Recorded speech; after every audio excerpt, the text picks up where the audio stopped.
Good evening, everybody. Welcome to the program. Well, we live in a high-tech world, and the signals that are around us, while out of sight, might be messing with our minds. While the mobile phone debate surrounding their effect on our health continues to rage, companies are coming up with all sorts of devices and gadgets to combat the ill effects, if there are any. A phone micro shield promising protection has now arrived in Adelaide, so we put it to the test.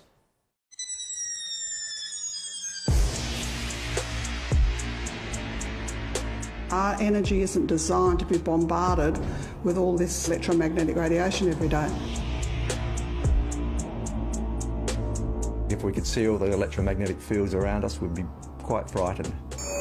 We're surrounded in signals. I think it's the root cause of a lot of cancers. 3G, 4G, now 5G is coming to a suburb near you. It is a big health issue and it's only going to get worse. The big telcos will tell you there's nothing to see here. It's a bit like the cigarette companies saying that tobacco wasn't a problem. Electromagnetic radiation is what mobile phones emit. The question is it in harmful doses? I've seen enough patients already with sickness from mobile phone use. Adelaide health professionals like naturopath Dr. Jeffrey Bryant and Deborah Regari from the House of Healing say it's downright dangerous. Many in the scientific field today are very concerned as well. I had a woman came in here once with a 3-week-old baby in a pram with the mobile phone right next to this baby's head playing at music. But now a tiny wafer-thin shield is being touted as a potential protector of our brain. And when we road tested it, the result was jaw-dropping. Wow. We'll return to that soon, but Tony Mark Seymour, the man who introduced it to Adelaide from the US, reckons he was initially sceptical. Most of these devices don't work, and in fact some of them can have a negative effect. The EMF Shield uses so-called quantum physics to assist the body to counterbalance these negative signals from phones. But do we really need to be shielded? Well, the only large study into a link between mobile phones and brain cancer was funded by the mobile phone companies. But even that study hinted at a relationship between high usage of mobile phones, more than half an hour a day, and brain cancer.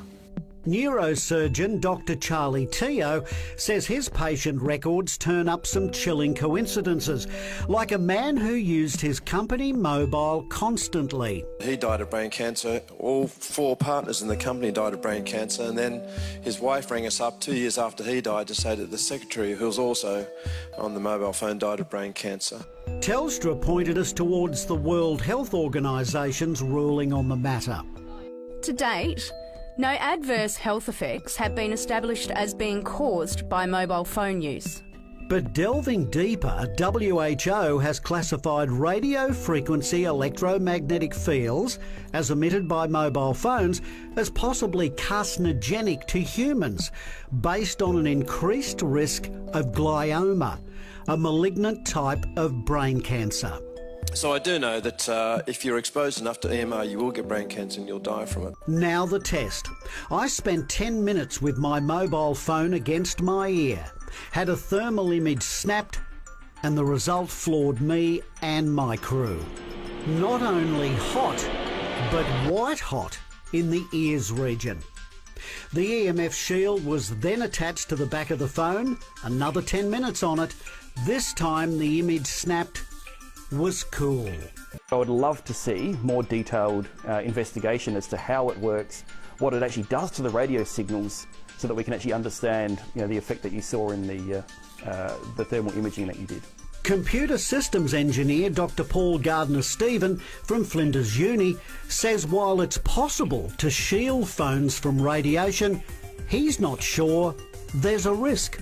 In that regard, I would say that the jury, I think, is still out, at least from what I've read.